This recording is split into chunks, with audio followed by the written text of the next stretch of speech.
I don't want to be dead. I don't want to be in jail. I want 100 fucking million.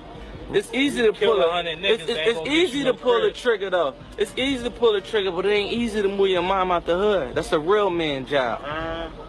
But not a fighter. We make this money. We spend this money on all the ladies. You know what I'm saying? We like to make that money, money. Yeah, yeah. That money, money. Yeah, yeah. That money, money. Yeah. That money, money. The analysts, they don't know nothing about.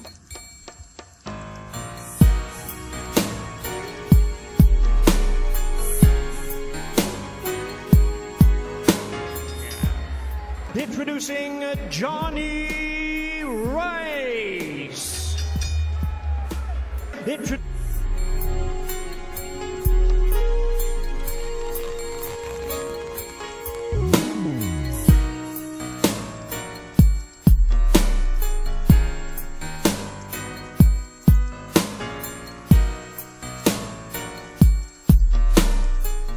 Because boxing, it can be a brutal sport. It can be frustrating. It can be very trying to follow at times. But then every now and then you get a feel-good story like this one, and it reminds you of why you love boxing. And that story comes in none other form of Jonnie Rice. Yes, shout out Jonnie Rice. Scored another victory over Michael Coffey.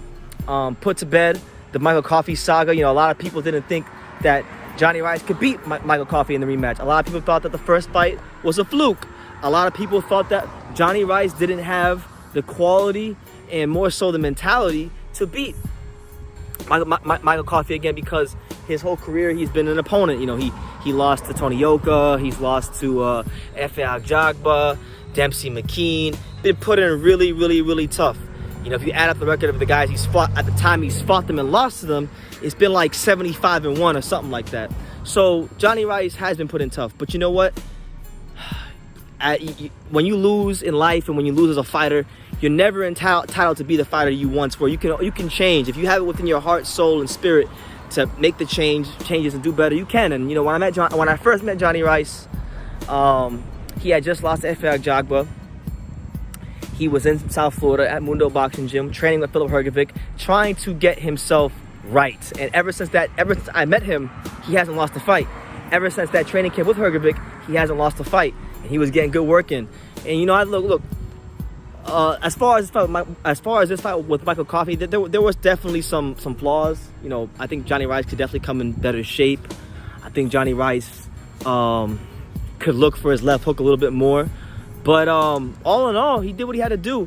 You know, big guy, strong guy, long, got a good jab. But I'll tell you this: the one thing I love about Jonnie Rice, and I'm a sucker for any fighter who has this. So if you have this one trait, I'll probably be a fan of you. Jonnie Rice was throwing that steak knife sharp straight right hand all night. I mean, the way he was setting it up, he was touching him downstairs and then coming right over the top of the straight right hand. And it was beautiful to watch.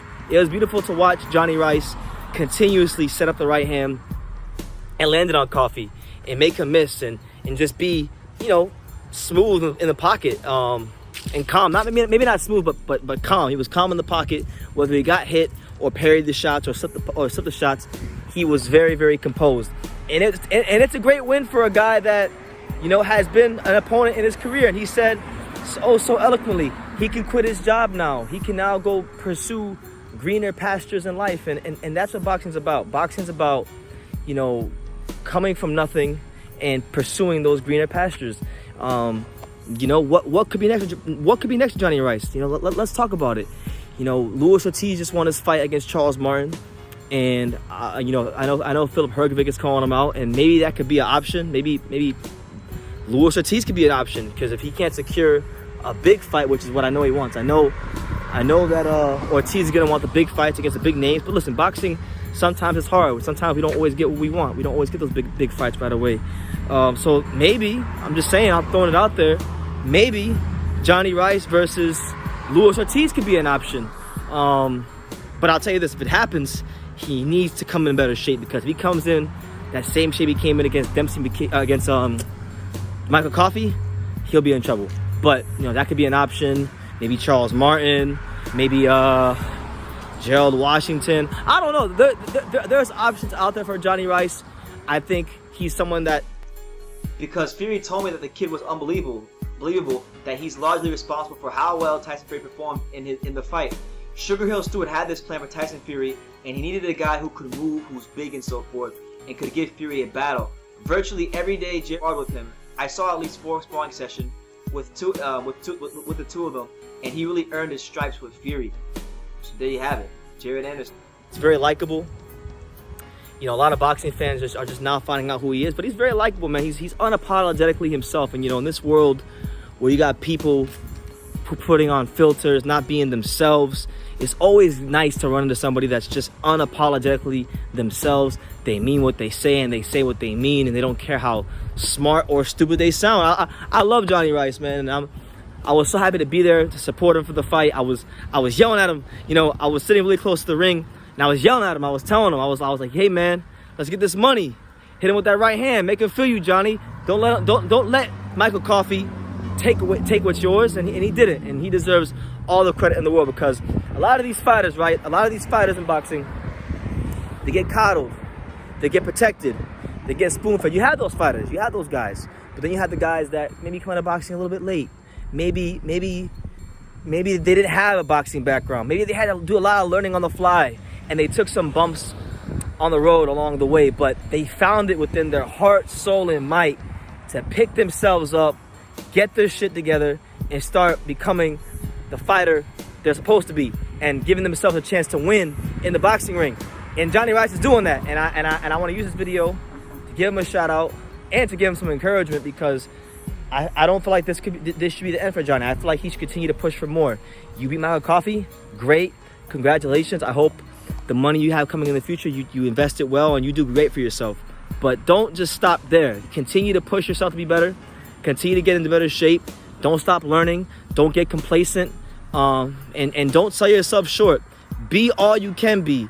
Be the best Jonnie Rice you can be, because you might be better than you think you are. And you might, and listen, man, say what you want, but American heavyweight boxing is in shambles. So listen, I'm not sitting here saying Jonnie Rice is gonna go on to beat Tyson Fury or nothing like that. But listen, man, let's dream, because if you stop dreaming, you stop living. So maybe Jonnie Rice might just be someone that American heavyweight boxing can at least to some degree get behind, because we don't have too many American heavyweights, let alone with the personality like Jonnie Rice. You know, he's very likable, and I want people to give him a chance, because you know, he's been working very hard, and he's starting to turn things around. And just a really good performance. He beat the shit out of Michael Coffey. Beat him up, boxed him up, and beat him up. It was an easy fight. It was an easy fight for him. It didn't look the best, it didn't look the smoothest, but at times, but he got better as the rounds went on, and he gave him a slow, methodical beating. And you can't ask for nothing more than that in a rematch. So I'm gonna leave it at that. You guys can let me know what you think in the comments down below. Make sure you take the time to subscribe, and like I say in every single one of these videos, you can love me or you can hate me, but I'm just a kid from Daniel. So until next time, take care, guys. Thank you for watching another video on True School Sports, the home of boxing. If you made it this far, do me a favor and do yourself a damn favor. Hit that subscribe button, and surely you will not be disappointed. You know, True School Sports bringing you the latest and greatest, the untouchable, you know, boxing content, interviews, news videos, breakdowns, live fight reaction extravaganza. We've got a great community of people here, boxing fans all over the world, from America to the UK to Australia, and on and on and on. So join the empire today. Hit that subscribe button. Take care and go. That's what I'm talking about! That's why he's the MVP! That's why he's the GOAT! The GOAT! That's what I'm talking about! That's why he's the MVP! That's why he's the GOAT! The GOAT!